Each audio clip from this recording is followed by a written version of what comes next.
Size, ওরে বাপ রে বাপ, দেখেন বাপের ওই ওই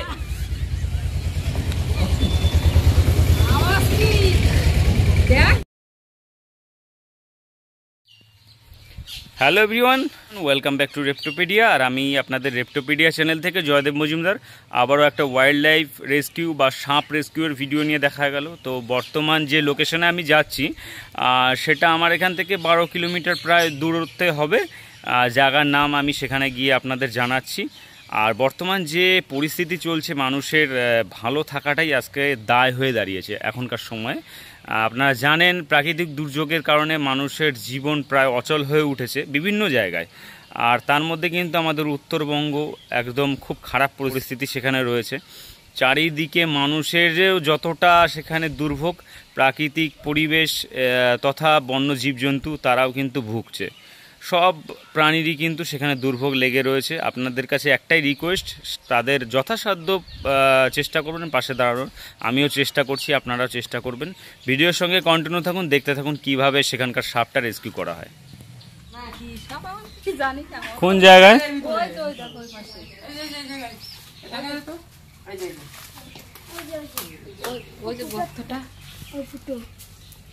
ওই গর্তে বাবা ফোনা করেছিল আমার দেখে।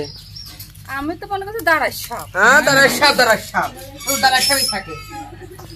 খেলতে যাই তো, এদিকে তো যাচ্ছিলাম আর দেখি ফোনা করে বেরিয়েছিল। ফোনা তুলে বেরিয়েছে, ফোনা করে বেরিয়েছিল। আমি কয়েক দিন ঘরের মধ্যে ঢুকে গেল। আমি ছিলাম কৃষ্ণপুর। হ্যাঁ হ্যাঁ হ্যাঁ হ্যাঁ হ্যাঁ, ওর জন্য তাড়াতাড়ি আসতে পারলাম। থাকতো না, দাঁড়া সাপ থাকতো একটা। আচ্ছা আচ্ছা, না দাঁড়া সাপ, দাঁড়া সাপ থাকতো, থাকতো দেখেছিলাম। এখন থাকে, এখন সাপ থাকলে সেখানে গোকরো সাপ থাকে না না, দারাস আর গোকরো থাকে। হ্যাঁ হ্যাঁ হ্যাঁ, আমি পেয়েছি এইটা। অনেকে এই কনসেপ্টটা বলে যে দারাস থাকলে গোকরো থাকে না, কিন্তু থাকে, যাতে দেখা যায় মালটা ভালো করে।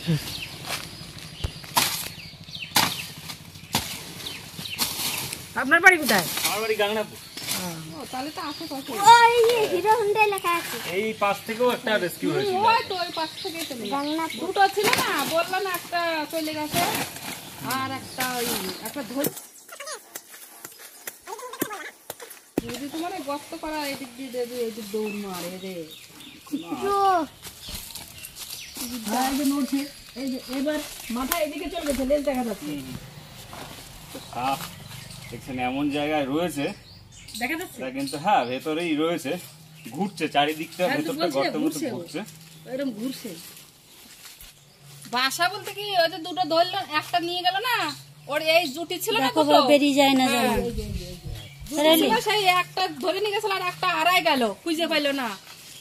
সেই মাল এই যে এখন নড়ছে।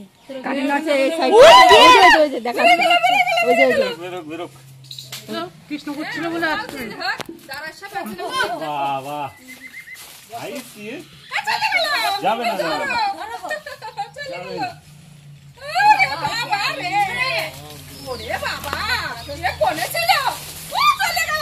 যাবে না, যাবে না, যাবে। ওরে সাইজ, ওরে বাপ রে বাপ, দেখেন বাপের সাইজ দেখেন।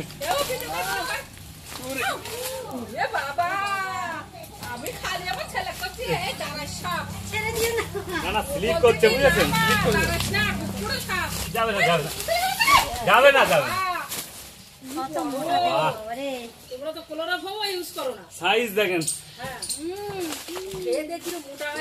দাঁড়ার সামনে সাইজটা দেখেন শুধু। আসো এইদিকে। আমার দেখে মাল ফোন করেছে। আমি বললাম না, দেখেছেন আমি বললাম কত বড় হবে। বিশ্বাস করছি না, আমি করছি কি বলো মনে হয় এই সাপ কি তার সাপ না তো। ফোনাটা তোল, ফোনাটা তোল।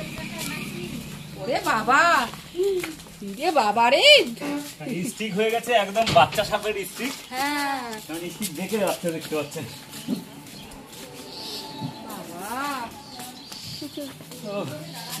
কমসে কম 2.5 থেকে 3 কিলো ওয়েট আছে সাপের।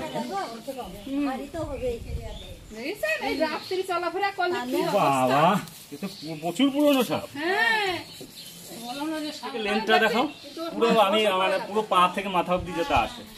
দেখো আমি একদিন দেখছি অনেক বলছি না ওদের সেই খাইলো লেন্থটা দেখেন, খাইলো আর 5 ফুট up। আমি মনে করছি মনে ঠিক মনে ও অনেকদিন ধরে বাচ্চা হয়েছে। তো দেখছেন খরিশ গোকরো স্পেকটাকেল কোবরা, লেন্থটা দেখেন একবার।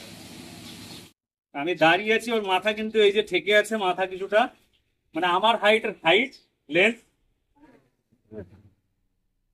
মানে ধরে রাখাই কষ্ট, এতটা ওয়েট হয়ে গেছে। বলতে কি কাঁঠালের ওখানে অন্যান্য প্রাণী আসে, ঠিক আছে, ওদের জন্য এসছে। সাপ পুরো কিন্তু মাংসাশী প্রাণী, না, না, আমি মাংস দেখেছি ছাড়া সেদিন কিছু। খুব সকালে হ্যাঁ, হ্যাঁ। আমি ওই পাশে গেছি, এখন থেকে ওরকম করেই রয়েছে। আমি মাসির দেখে তলা দিই মাসির বলছি যে হলো ও মাসির একটা সাপ রয়েছে।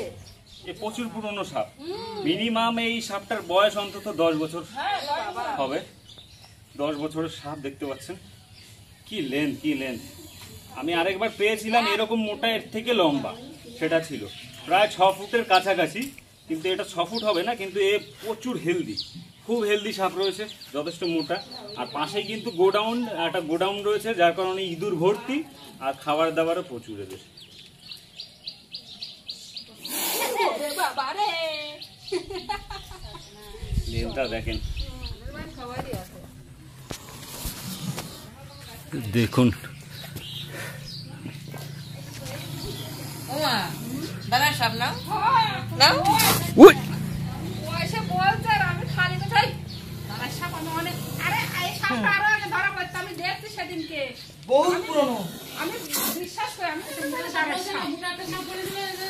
হ্যাঁ হ্যাঁ সেই সাপটা আমার কথা বিশ্বাস করবে না। দেখো কত পুরনো সাপ ওই আওয়াজ কি দেখ ভিডিও কর তাড়াতাড়ি আয় আমি যদি না রাখতাম এত লোক আসতো। হ্যাঁ ভয়তে গর্তই যাও সব, কাছে না গেলেও কিছু।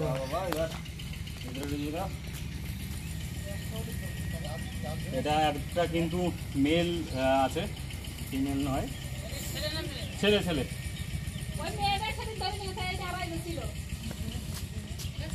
ছেলে সাপ।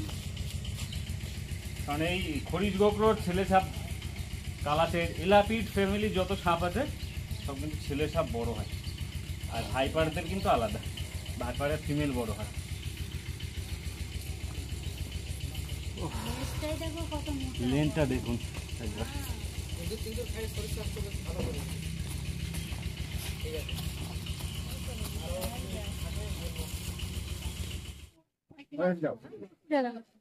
তো দেখলেন এই যে লোকেশন, এটা জায়গাটা কি, একদম জায়গাটাই বলরামপুর মিলের কাছে। এটা কি মিল আছে?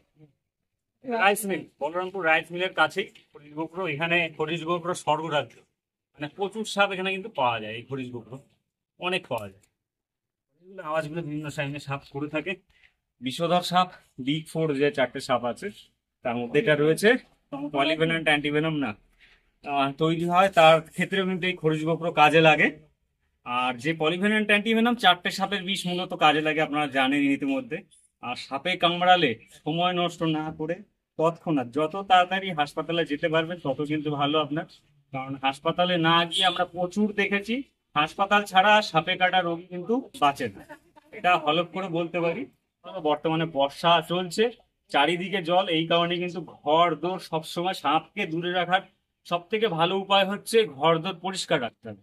কারণ সাপ কিন্তু জেকবসন্স অর্গানের মাধ্যমেই কিন্তু খাবার খোঁজে বা অন্য কিছু বুঝতে পারে। এরা কিন্তু ওই আপনি কার্বলিক অ্যাসিড দিয়ে রাখবেন, ব্লিচিং দিয়ে রাখবেন, সেগুলো কিন্তু ভালো টের পায় না এরা। কারণ আমাদের ঘ্রাণের যে সিস্টেম রয়েছে সেটা কিন্তু সাপের নেই।